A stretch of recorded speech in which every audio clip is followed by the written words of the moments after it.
Now, unfortunately, we know what comes next. We know folks are going to do everything they can to distort her truth. My husband and I sadly know a little something about this. For years, Donald Trump did everything in his power to try to make people fear us. See, his limited, narrow view of the world made him feel threatened by the existence of two hardworking, highly educated, successful people who happen to be black. I want to know, who's going to tell him that the job he's currently seeking might just be one of those black jobs?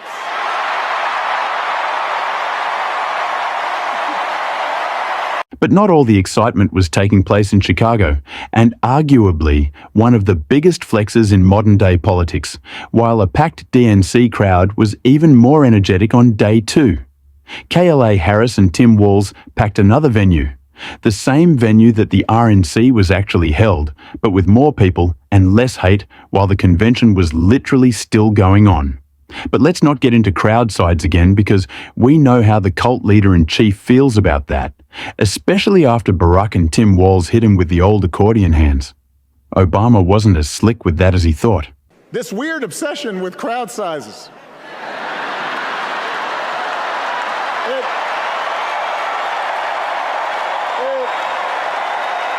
Not only do we have massive energy at our convention, we got a hell of a lot more energy at where they had their convention, right here. So, this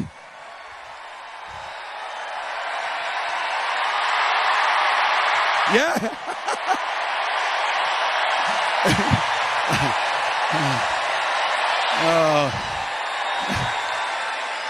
Oh, that one guy's going to be so sad tonight. So sad.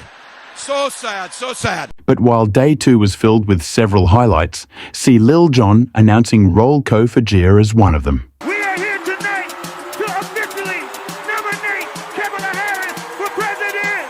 I think it's important we highlight the entirety of this speech from former First Lady Michelle Obama. After walking out to a roaring applause, she went on to deliver not only one of the best speeches of the convention so far, but a masterclass on how one should deliver such a speech on behalf of their candidate by not only humiliating the opponent in epic fashion, may I add, but by generating hope and excitement surrounding what that candidate could accomplish as president. She understands that most of us will never be afforded the grace of failing forward.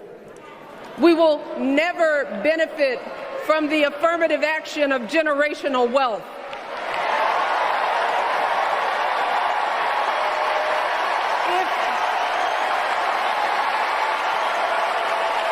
If we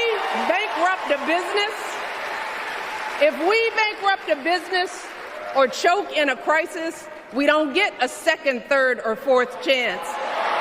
If things don't go our way, we don't have the luxury of whining or cheating others to get further ahead. No. We don't get to change the rules so we always win. If we see a mountain in front of us, we don't expect there to be an escalator waiting to take us to the top. No. We put our heads down. We get to work. In America, we do something. See, because the minute something goes wrong, the minute a lie takes hold, folks, we cannot start wringing our hands. We cannot get a Goldilocks complex about whether everything is just right. And we cannot indulge our anxieties about whether this country will elect someone like Kamala instead of doing everything we can to get someone like Kamala elected.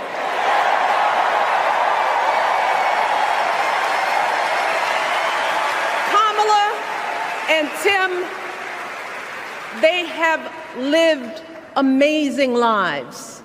And I am confident that they will lead with compassion, inclusion, and grace. But they are still only human. They are not perfect. And like all of us, they will make mistakes. But luckily, y'all, this is not just on them. This is up to us, all of us, to be the solution that we seek. It's up to all of us to be the antidote to the darkness and division. Look, I don't care how you identify politically, whether you're Democrat, Republican, Independent, or none of the above. This is our time to stand up for what we know in our hearts is right.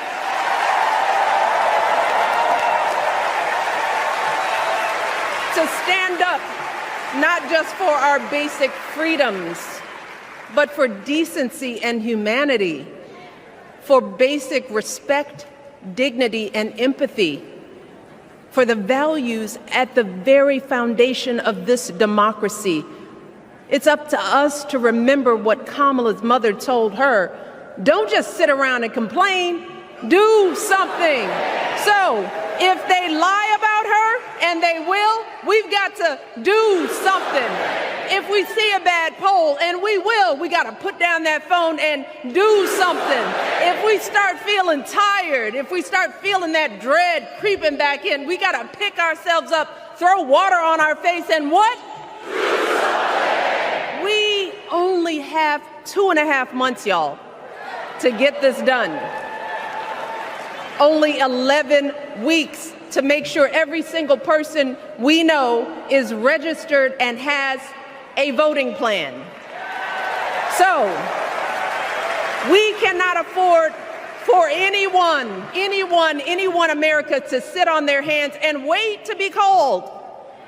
Don't complain if no one from the campaign has specifically reached out to you to ask you for your support. There is simply no time for that kind of foolishness. You know what you need to do. Because, yeah, listen, we all like the jobs at Trump, especially when, it's resulting in Heinz covering the walls of Mar-a-Lago.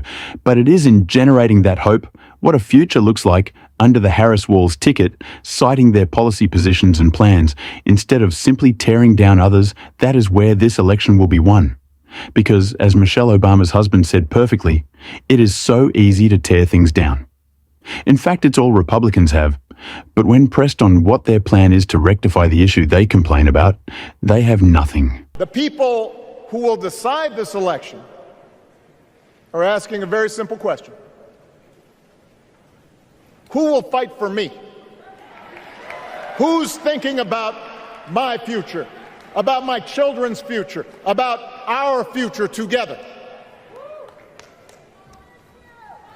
One thing is for certain, Donald Trump is not losing sleep over that question.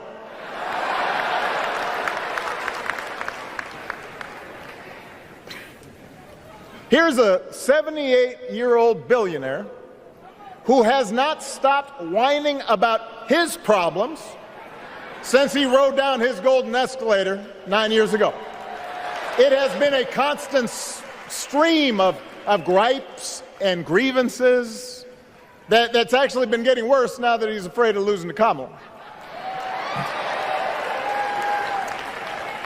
There's the childish nicknames, the crazy conspiracy theories, this weird obsession with crowd sizes.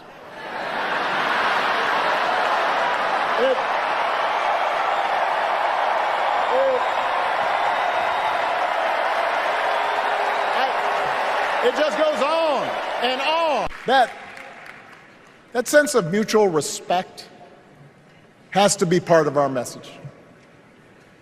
Our politics have become so polarized these days that all of us across the political spectrum seem so quick to assume the worst in others, unless they agree with us on every single issue. We start thinking that the only way to win is to scold and shame and out-yell the other side. And after a while, regular folks just tune out, or they don't bother to vote. Now, that approach may work for the politicians who just want attention and thrive on division, but it won't work for us. To make progress on the things we care about, the things that really affect people's lives, we need to remember that we've all got our blind spots and contradictions and prejudices, and that if we want to win over those who aren't yet ready to support our candidates, we need to listen to their concerns and maybe learn something in the process. After all, if a parent or grandparent occasionally says something that makes us cringe, we don't automatically assume they're bad people.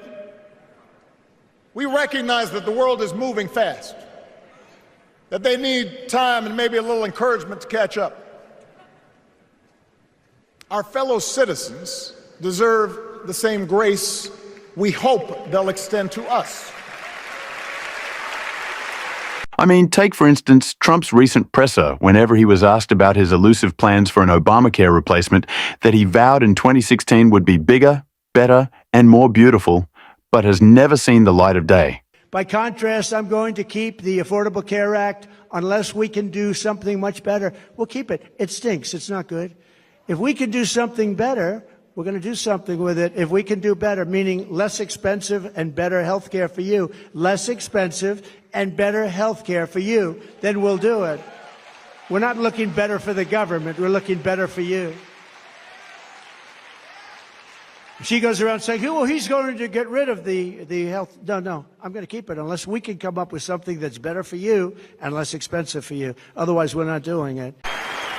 On health care, we should all be proud of the enormous progress that we've made through the Affordable Care Act, providing millions of people access to affordable coverage, protecting millions more from unscrupulous insurance practices. I noticed, by the way, that since it's become popular, they don't call it Obamacare no more. Or his views on Florida's abortion referendum that I'm positive he doesn't have any idea about. The man has no plan, A, B or C, just attacks and petty name-calling. And rest assured, after seeing both speeches from Michelle and Barack Obama, there will be more of that to come. I want to know who's going to tell him. Who's going to tell him that the job he's currently seeking might just be one of those black jobs? I want to know who's going to tell him that the job he's currently seeking might just be one of those black jobs.